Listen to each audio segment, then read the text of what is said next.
ನಿನ್ನೆ ದಿನ ಪ್ರಧಾನಮಂತ್ರಿ ನರೇಂದ್ರ ಮೋದಿಜಿಯವರು ದೆಹಲಿಯಲ್ಲಿ ಮಹತ್ವದ ನೀತಿ ಆಯೋಗದ ಸಭೆಯನ್ನ ಕರೆದಿದ್ರು. ಆ ಸಭೆಯಲ್ಲಿ ಪ್ರಮುಖವಾಗಿ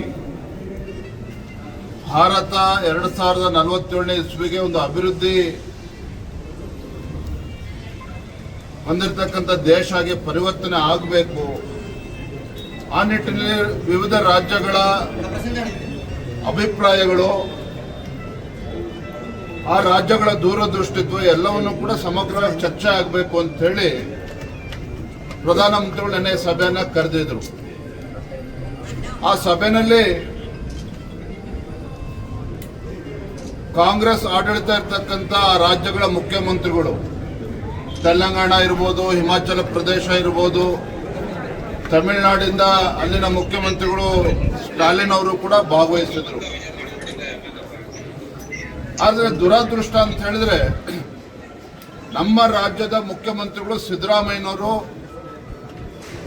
ಆ ನೀತಿ ಆಯೋಗದ ಸಭೆಗೆ ಯಾವ ಕಾರಣಕ್ಕೆ ಹೋಗಲಿಲ್ಲ ಅಥವಾ ಬಹಿಷ್ಕಾರ ಹಾಕಿದ್ರು, ಯಾವ ಕಾರಣಕ್ಕೆ ಸಭೆಯಲ್ಲಿ ಭಾಗವಹಿಸಬೇಕು ಅಂತೇಳಿ ಮುಖ್ಯಮಂತ್ರಿಗಳಿಗೆ ಅನ್ನಿಸ್ಲಿಲ್ಲ. ಇದು ರಾಜ್ಯದ ಜನರ ಮುಂದೆ ತಿಳಿಸಬೇಕಾಗ್ತದೆ. ಯಾಕೆ ಅಂತ ಹೇಳಿದ್ರೆ ಇವತ್ತು ಸರ್ಕಾರ, ಕಾಂಗ್ರೆಸ್ ಸರ್ಕಾರ, ಮುಖ್ಯಮಂತ್ರಿಗಳು, ಸಚಿವರು ಅವರ ಶಾಸಕರುಗಳನ್ನ ಕರೆದುಕೊಂಡು ದೆಹಲಿಗೆ ಹೋಗಿ ಜಂತರ್ ಮಂತರದಲ್ಲಿ ಕೇಂದ್ರ ಸರ್ಕಾರದ ವಿರುದ್ಧ ಪ್ರೊಟೆಸ್ಟ್ ಮಾಡ್ತಾರೆ.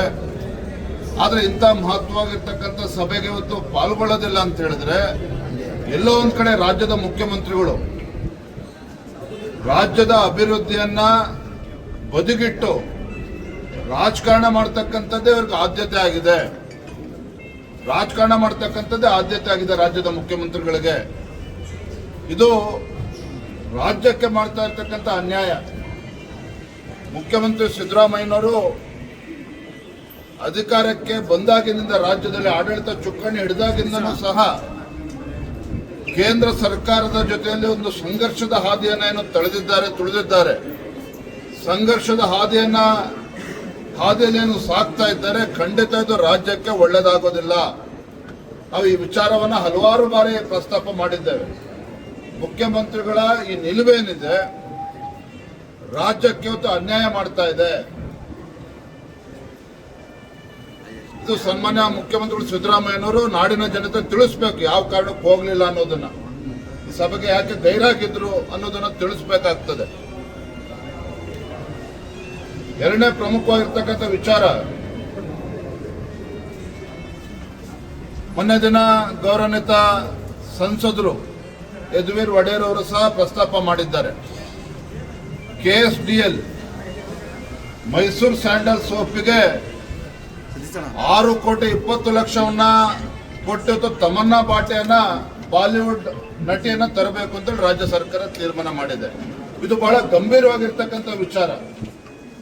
ಇಲ್ಲಿ ಯಾವುದೋ ಒಂದು ನಟಿಗೆ 6 ಕೋಟಿ ಕೊಡ್ತಕ್ಕಂಥದ್ದು ಅನ್ನೋದಕ್ಕಿಂತ ಹೆಚ್ಚಾಗಿ ಈ ರಾಜ್ಯದ ಇವತ್ತು ಕನ್ನಡ ಬಗ್ಗೆ ಹಲವಾರು ಬಾರಿ ಇವತ್ತು ಮಾತನಾಡಿದ್ದಾರೆ.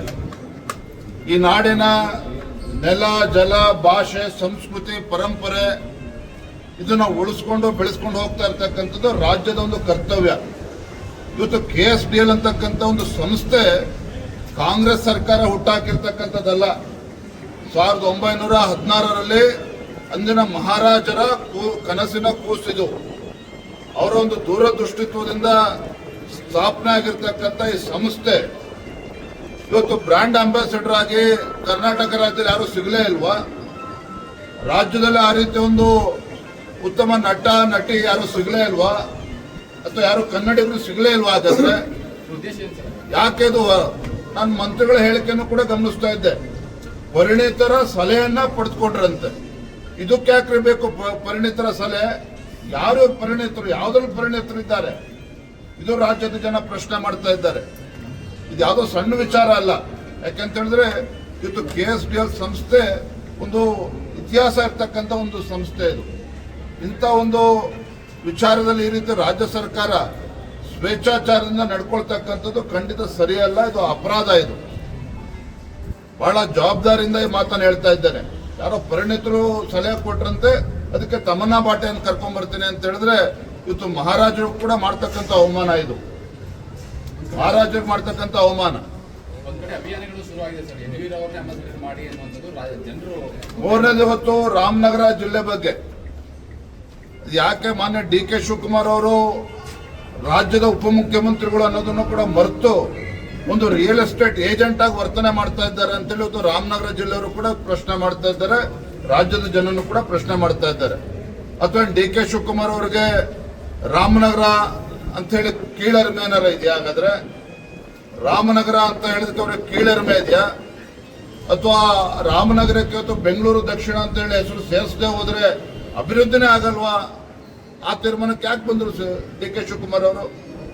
ಈ ರೀತಿ ರಾಜ್ಯ ಸರ್ಕಾರಗಳು ಬಂದಾಗ ಅವರಿಗೆ ಮನ ಬಂದಂತೆ ಈ ರೀತಿ ತೀರ್ಮಾನಗಳನ್ನ ಮಾಡ್ತಾರೆ ಅಂತ ಹೇಳಿದ್ರೆ, ಇವತ್ತು ಕೆಂಗಲ್ ಹನುಮಂತಯ್ಯ ಅಂತಕ್ಕಂಥ ಒಬ್ಬ ರಾಜ್ಯದ ಪ್ರಥಮ ಮುಖ್ಯಮಂತ್ರಿಗಳು, ಇಂಥ ಒಂದು ಇತಿಹಾಸ ಇರ್ತಕ್ಕಂಥ ರಾಮನಗರ ಜಿಲ್ಲೆ ಈ ರೀತಿ ಅವ್ರಿಗೆ ಖುಷಿ ಬಂದಂಗೆ ಇವತ್ತು ಹೆಸರನ್ನ ಬದಲಾವಣೆ ಮಾಡ್ತಾರೆ ಅಂತ ಹೇಳಿದ್ರೆ ಆ ಜಿಲ್ಲೆಯ ಜನರಿಗೂ ಕೂಡ ಮಾಡ್ತಕ್ಕಂಥ ಅಪಮಾನ ಇದು. ಇವತ್ತು ನೀವೇ ರಾಜ್ಯದ ಉಪಮುಖ್ಯಮಂತ್ರಿಗಳಿದ್ದೀರಿ, ನಿಮ್ದೇ ಸರ್ಕಾರ ಇದೆ. ಇವತ್ತು ಬೆಂಗಳೂರು ಅನ್ನುವ ಹೆಸರಿಟ್ಟರೆ ಮಾತ್ರ ಅಲ್ಲಿ ಅಭಿವೃದ್ಧಿ ಆಗ್ತದೆ ಅಂತ ಹೇಳಿದ್ರೆ, ಇವತ್ತು ರಿಯಲ್ ಎಸ್ಟೇಟ್ ಆಗ ರಾಜ್ಯದ ಅಭಿವೃದ್ಧಿನ ಆಗಾದ್ರೆ, ರಿಯಲ್ ಎಸ್ಟೇಟ್ ಮಾಡಕ್ಕಾಗ ರಾಜ್ಯ ಸರ್ಕಾರ ಇರೋದಾಗಾದ್ರೆ, ಈ ರೀತಿ ಎಲ್ಲೊಂದ್ ಕಡೆ ರಾಜ್ಯ ಸರ್ಕಾರದ ಆದ್ಯತೆಗಳೇನಿದ್ದಾವೆ ಇವೆಲ್ಲವೂ ಕೂಡ ಆದ್ಯತೆ ಪ್ರಿಯಾರಿಟೀಸ್ ಅಂತ ಕರೀತಾರೆ, ಎಲ್ಲವೂ ಕೂಡ ಇವತ್ತು ಮಾಯ ಆಗ್ತಾ ಇರ್ತಕ್ಕಂಥದ್ದು. ಇವ್ರಿಗೆ ಖುಷಿ ಬಂದಂತೆ ಇವತ್ತು ರಾಜ್ಯ ಸರ್ಕಾರ ತೀರ್ಮಾನ ಮಾಡ್ತಾ ಇರ್ತಕ್ಕಂಥದ್ದು. ಒಂದು ಕಡೆ ರಾಜ್ಯ ಸರ್ಕಾರ ಮುಖ್ಯಮಂತ್ರಿಗಳು ಕೇಂದ್ರ ಸರ್ಕಾರದ